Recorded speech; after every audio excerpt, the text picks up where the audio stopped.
تو انگریز یہ چاہتا تھا کہ مسلمان کے کڑے کے اندر سے، مسلمان کے دل کے اندر سے دو محبتیں نکالی جائیں، ایک محبت رسول اور دوسری محبت جہاد۔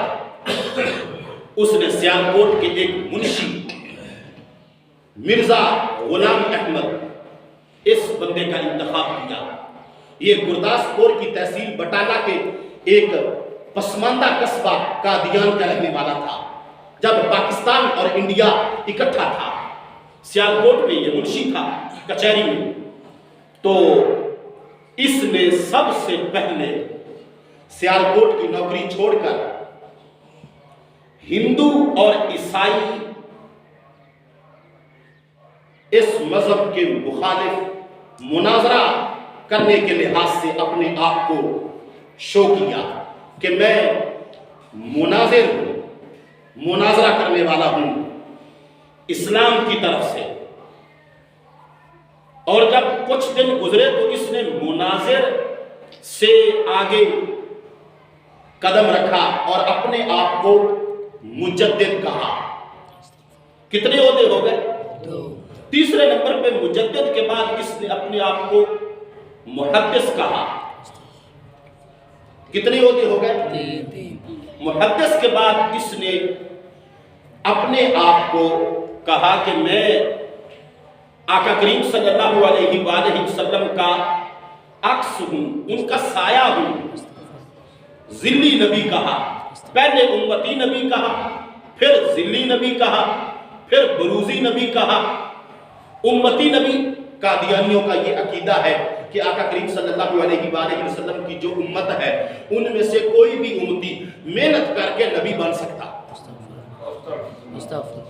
حالانکہ نبوت کسبی نہیں ہوتی، نبوت چلے کے ساتھ نہیں ملتی۔ جس طرح ولایت مل جاتی ہے مجاہدے کے ساتھ یا تنہائی میں عبادت کرنے سے یا لوگوں سے کٹ کے اللہ کی عبادت کرنے سے، جس طرح ولایت کے کچھ درجے مل جاتے ہیں، نبوت ایسے نہیں ہے۔ تو سب سے پہلے اس نے مناظر اسلام کے طور پہ اپنا تعارف کروایا، پھر مجدد، پھر محدث، پھر امتی نبی، پھر ذلی نبی، پھر بروزی نبی، پھر تشریعی نبی، پھر غیر تشریعی نبی، پھر مسیح، پھر مسیح موعود، اور پھر نبوت کے دعوے پر خود فائز ہو گیا۔ اتنے چہرے اس نے بدلے۔ اب یہ تم گنتی کر لو، یہ 11-12 اس کے چہرے بنتے ہیں۔ مناظر اسلام پہلا، مجدد، محدث، امتی نبی، ذلی نبی، بروزی نبی، تشریعی نبی، غیر تشریعی نبی، مسیح مسیح کا معنی کیا ہے؟ کہ حضرت عیسیٰ علیہ نبینا علیہ السلام کی مثل، اور مسیح موعود کل نبی، آخری نبی، یہ سارے اس کے پینترے۔ اب تم بتاؤ کہ کیا ایسا بھیانک، اور یہ بات یاد رکھیں جو میں آج آپ کے علم میں اور آپ کے نالج میں لانا چاہتا ہوں، قادیانی جو ہے یہ قادیان کو مکہ شریف کہتے ہیں، ربوہ کو مدینہ شریف کہتے ہیں،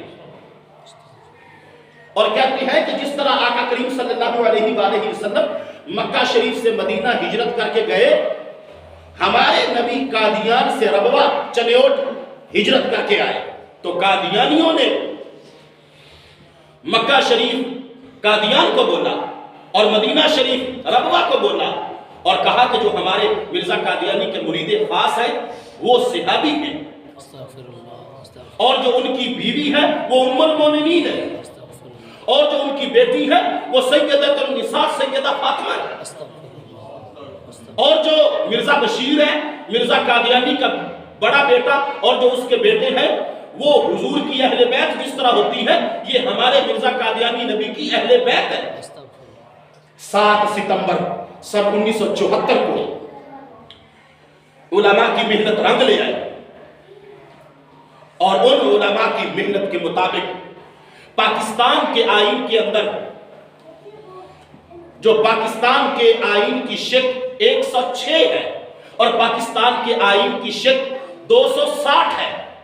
ان دو شکوں کے مطابق 106 اور 260 ان دو شکوں کے مطابق علماء کی بحث میں اور بالخصوص قائد ملت اسلامیہ شاہ احمد نورانی صدیقی میرٹھی رحمت اللہ علیہ، اس نے جس وقت ذوالفقار علی بھٹو کے سامنے یہ بات بیان کی اور سارے عقائد جو قادیانیوں کے تھے، تو اس وقت ذوالفقار علی بھٹو کہنے لگا کہ بات اے مولوی تیری مجھے سمجھ آ گئی ہے، لیکن میرے سائن کرنے کا مطلب یہ ہے کہ میں اپنی موت کے پیپر کے اوپر سگنیچر کر رہا ہوں۔ تو اس وقت شاہ احمد نورانی صدیقی رحمت اللہ علیہ نے ایک تاریخی جملہ بولا کہ وزیر اعظم تم ہو یا میں ہوں؟ تو ذوالفقار علی بھٹو کہنے لگا کہ وزیر اعظم تو میں ہوں۔ انہوں نے کہا کہ اگر کوئی آپ کے ہوتے ہوئے، آپ کی وزارت عظمیٰ کے عہدے کے ہوتے ہوئے، آپ کے کرسی پر براجمان ہوتے ہوئے یہ کہے کہ وزیر اعظم میں ہوں تو تم کیا کرو گے؟ تو ذوالفقار علی بھٹو کہنے لگا کہ پاکستان کے آئین کے مطابق وہ غدار ڈکلیئر ہوگا۔ اس وقت نورانی کو موقع مل گیا۔ شاہ احمد نورانی کہنے لگے اگر تم وزارت عظمیٰ کے عہدے پر ہوتے ہوئے کسی اور کو وزارت عظمیٰ بولنے نہیں دیتے تو رب بھی اور رب کا قرآن بھی محمد مصطفیٰ کے ہوتے ہوئے کسی دوسرے کو نبوت کے دائرے میں بولنا پسند ہی نہیں کرتا۔ یہ جملہ سن کے بھٹو چپ ہو گیا اور اس نے سیلگاہ دیے تھے۔